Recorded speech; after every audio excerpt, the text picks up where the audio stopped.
Salam jumpa sahabat M2TV, media informasi, saluran edukasi dan sarana diskusi yang akan selalu siap mengupas data menjadi fakta, menyajikan info dan berita terpercaya.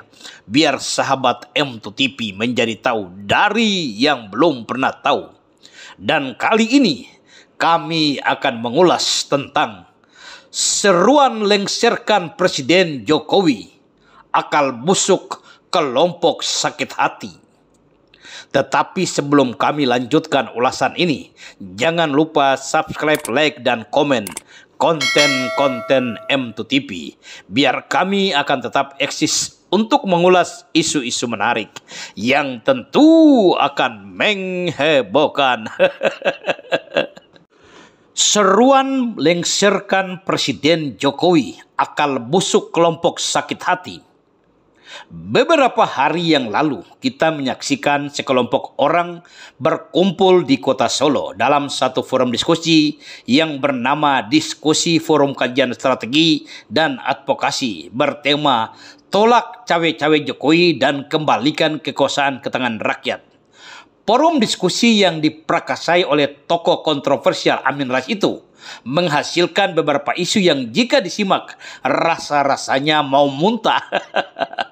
Pemikiran dan pendapat-pendapat orang-orang yang berkumpul ini dengan tegas, misalnya Amin Rais tidak segan-segan mengumandangkan suara azan dan mengajak semua peserta berjihad untuk melengsarkan presiden yang sedang berkuasa, Insinyur Joko Widodo. Terus terang, para pendukung fanatik Presiden Joko Widodo yang berjumlah ratusan juta orang di negeri ini dibuat panas dan emosi melihat tingkah dari Amin Rais dan kawan-kawannya. Bahkan beberapa orang di akun YouTube secara terbuka mengecam cara-cara yang dipergunakan oleh Amin Rais dan kelompoknya. Karena dianggap provokasi kampungan, Amin Rais sebagai seorang tokoh tetapi tidak memiliki etika dalam kehidupan berbangsa dan bernegara. Amin Rais tidak melihat usianya yang sudah tua masih mau menjadi sangkuni si tukang hasut yang tidak sadar diri. Bagi pendukung dan relawan Presiden Joko Widodo, mengapa tidak ada angin dan tidak ada hujan di negeri ini? Indonesia, tanah tumpah darah kami, masih aman-aman saja. Tetapi ada sekelompok orang memiliki keinginan keras untuk segera mungkin melengsarkan presidennya. Di saat negara-negara tetangga Singapura dan Malaysia maupun pemimpin negara maju mengakui kemajuan Indonesia di masa kepemimpinan Presiden Joko Widodo, ada sekelompok orang yang mungkin dapat dikategorikan barisan sakit hati, ingin membuat kekacauan di dalam negara Republik Indonesia dengan legalitas negara demokrasi dan kebebasan berekspresi. Oi kelompok sesat pikir, ngaca dulu diri ente masing-masing. Jangan mau menjadi pahlawan mabuk dan jangan jadi provokasi kampungan. Negara ini bukan milik kalian sendiri. Sadar diri dong, yang masih mendukung kinerja Presiden Jokowi sampai saat ini 73% dari penduduk Indonesia. Sesuai hasil survei lembaga-lembaga survei ternama di Indonesia tentang tingkat kepuasan masyarakat atas kinerja Presiden Joko Widodo. Apa dasarnya Anda-Anda yang katanya ingin menegakkan demokrasi yang bersih mau melengsarkan Presiden Joko Widodo? Mereka para barisan sakit hati yang terdiri dari bukan saja Amin Rais, tetapi masih ada juga beberapa tokoh katakanlah seperti Rizal Ramli, Refli Harun, Rocky Gerung, yang jika sedikit kita menguliti mereka, sebagian pernah merasakan nikmatnya uang negara pada masa pemerintahan Presiden Jokowi. Contohnya Rizal Ramli pernah menjadi Menteri Kelautan, di mana kita tahu semasa menjadi menteri diam dan bahkan memuji-muji kebijakan-kebijakan Presiden Jokowi. Tetapi setelah diberhentikan karena sok hebat sendiri dan tidak bisa bekerja di dalam tim, mulai menjadi barisan sakit hati, ngoceh kemana-mana. Begitupun Refli Harun. pernah rasakan enaknya uang negara di masa pemerintahan Presiden Jokowi, diangkat menjadi komisaris utama salah satu badan usaha milik negara.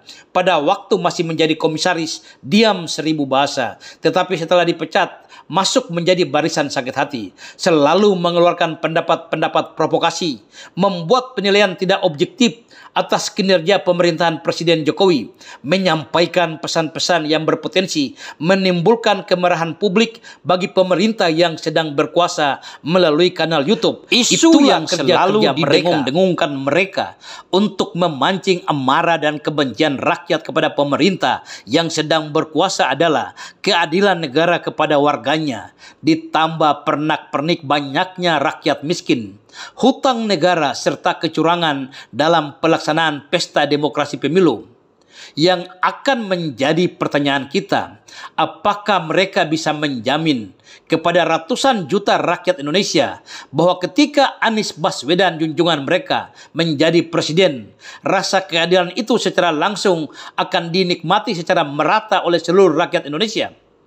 Apakah mereka bisa menjamin ketika Anies jadi presiden sudah tidak ada lagi rakyat miskin di Indonesia? Apakah mereka bisa menjamin ketika Anies jadi presiden Indonesia tidak akan lagi berhutang ke luar negeri? Apakah mereka bisa menjamin ketika Anies jadi presiden Indonesia bebas dari korupsi? Jika Aristoteles berpendapat bahwa keadilan adalah memberikan sesuatu kepada setiap orang yang menjadi haknya, sedangkan Socrates berpendapat bahwa keadilan adalah apabila pemerintah dengan rakyatnya terdapat saling pengertian yang baik, itulah adil atau keadilan. Dari pemikiran kedua filsuf ini maka kita dapat menarik satu kesimpulan bahwa keadilan itu bukan tentang angka tetapi tentang rasa. Karena tidak adil pemerintah menurut barisan sakit hati, belum tentu menurut rakyat tidak adil. Lalu kami kembali bertanya dan meminta kelompok barisan sakit hati ini, mengapa Anda sibuk memikirkan hutang negara dan menciptakan satu kondisi seakan-akan bangsa ini besok segera akan bangkrut? Padahal Menteri Keuangan kita Ibu Sri Mulyani masih tetap happy ending. Dan pernahkah mereka bertanya, negara mana di dunia ini yang tidak memiliki hutang? Mereka para barisan sakit hati selalu menjual rakyat miskin sebagai simbol perjuangan mereka. Pernahkah mereka ketahui bahwa negara besar seperti Amerika pun masih banyak gelandangan dan rakyat miskin? Tapi rasa-rasanya kita tidak perlu banyak mengulas karena dasar ini kelompok culas, barisan sakit hati, pasukan sesat berpikir.